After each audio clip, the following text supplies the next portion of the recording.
Hi friends, Karur சம்பவத்தை பத்தி கேள்விப்பட்டிருப்பீங்க. 40 பேர்கிட்ட இறந்துக்கிறாங்க கூட்ட நெரிசல்ல.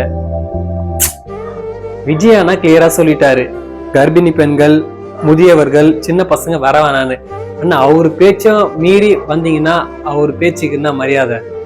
விஜய் அண்ணாவை பிடிக்கும்னு சொல்றோம். ஆனா உண்மையிலே விஜய் அண்ணாவை பிடிச்சிருந்தா அவர் பேச்சை கேட்டிருப்போம். ஆனா நிறைய பேர் கேட்கலையா அவர் பேச்ச. இப்ப பாருங்க எவ்வளவு உயிர் சேதம்னு.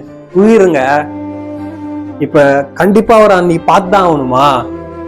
அவர் எவ்வளவு மீட்டிங் நடத்ததான் போறாரு, அன்னைக்கு கூட அவரை பார்த்துக்கலாம். ஆனா உயிர் போயிடுச்சுன்னா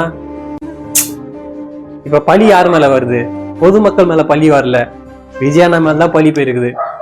விஜயானாவால் தான் இப்ப எல்லாம் செத்தாங்க, அந்த மாதிரி பழி போயிருக்குது. நெக்ஸ்ட் விஜயானா மீட்டிங் வைக்கணுமா கூடாதான்றது உங்க கையில் தான் இருக்கு. ஒரு டைம் மிஸ் பண்ணா நம்ம நெக்ஸ்ட் டைம் பாத்துக்கலாம் அவரை. ஏன்னா அவர் இதோட நிப்பாட்ட போறது இல்ல. மீட்டிங் எப்படியோ நிறைய மீட்டிங் வைக்கதான் போறாரு. ஒரு வாட்டி மிஸ் பண்ணா கூட நம்ம நெக்ஸ்ட் டைம் அவரை பார்க்கலாம். ஆனா ஒரு டைம் உயிர் போயிடுச்சுன்னா நெக்ஸ்ட் டைம் வருமா? ப்ளீஸ்.